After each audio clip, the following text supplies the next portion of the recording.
Hello beautiful people, నేను మీ Bhavani Teja. Welcome to my channel cook with me. ఎప్పుడు చేసుకునే విధంగా స్ప్రింగ్ ఆనియన్ టమాటా కర్రీనే కాకుండా ఇలా ఒకసారి స్ప్రింగ్ ఆనియన్ ఎగ్ కర్రీని ట్రై చేయండి.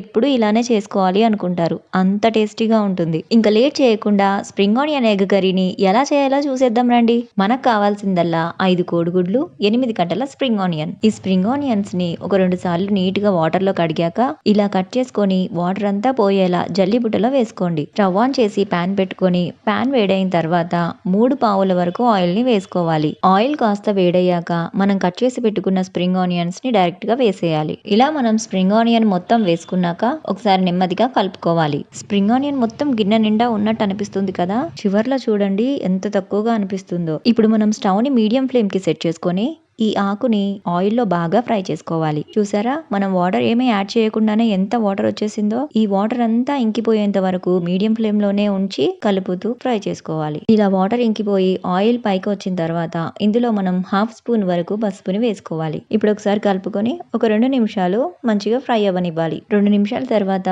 1/2 స్పూన్ వరకు అల్లం వెల్లుల్లి పేస్ట్ ని కూడా వేసుకోవాలి. ఒకసారి బాగా కలుపుకున్నాక 2 మినిట్స్ వరకు ఫ్రై అవ్వనివ్వండి. అల్లం వెల్లుల్లి పేస్ట్ పచ్చివాసన అనేది పోయేంత వరకు. 2 నిమిషాల తర్వాత ఇప్పుడు ఇందులో మనం 1 స్పూన్ వరకు సాల్ట్ ని వేసుకోవాలి. సాల్ట్ వేసుకొని ఒకసారి కలుపుకున్నాక మీరు చూస్తే కర్రీ అంతా సాఫ్ట్ గా అయిపోతుంది. ఇప్పుడు ఇంకొక 5 నిమిషాలు అలా ఆయిల్లో ఫ్రై అవ్వనివ్వండి. ఇలా కర్రీ దగ్గరకు అయిన తర్వాత ఇందులోనే మనం 1 స్పూన్ వరకు కారాన్ని వేసుకోవాలి. కారం వేసాక ఒకసారి బాగా కలుపుకొని ఇంకొక 5 నిమిషాలు ఇలా కలుపుతూ ఫ్రై చేసుకోవాలి. అయితే మీకు ఇక్కడ ఒక డౌట్ రావచ్చు, నేను ఆయిల్ వేడవ్వగానే స్ప్రింగ్ ఆనియన్ వేసేసాను. ఆనియన్ మీరు కావాలంటే వేసుకోవచ్చు. అలాగే పచ్చిమిర్చి కూడా నేను స్కిప్ చేశాను, ఎందుకంటే ఆకుకూర కదా, తెలియకుండా తినేస్తామేమోనని. సో ఇప్పుడు చూసారు కదా, కర్రీ అంతా దగ్గరికి అయిపోయింది, ప్యాన్ కతుక్కోకుండా వచ్చేస్తుంది. ఇప్పుడు మనం ఇందులో ఎగ్స్ ని వేసుకోవాలి. ఇలా మనం 5 ఎగ్స్ ని కొట్టి వేయడానికి కర్రీని ఇలా పక్కకు కొంచెం జరిపి సెట్ చేసుకోండి. ఇలా మనం కర్రీని కొంచెం జరపకుండా కర్రీ మీదనే ఎగ్స్ ని వేసుకున్నట్లయితే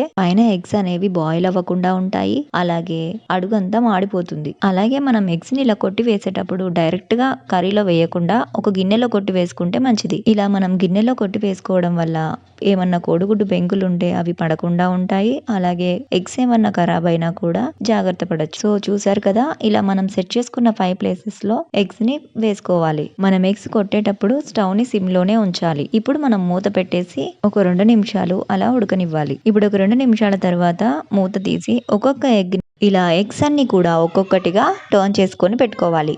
ఫ్రై అవ్వనివ్వాలి.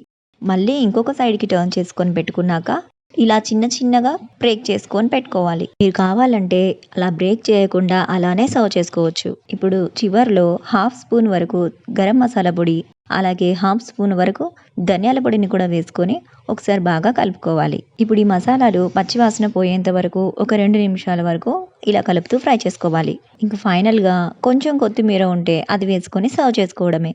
అంతేనండి, చాలా simple and very tasty egg spring onion curry ready అయిపోయింది. మీరు కూడా ఒకసారి ట్రై చేసి మీకు ఎలా వచ్చిందో నాకు కామెంట్ చేసి చెప్పండి. ఈ వీడియో కనుక మీకు నచ్చినట్లయితే లైక్ చేయండి, షేర్ చేయండి, కుక్ విత్ మీ ఛానల్ని సబ్స్క్రైబ్ చేసుకోండి. మరొక ఇంట్రెస్టింగ్ రెసిపీతో మళ్ళీ కలుద్దాం.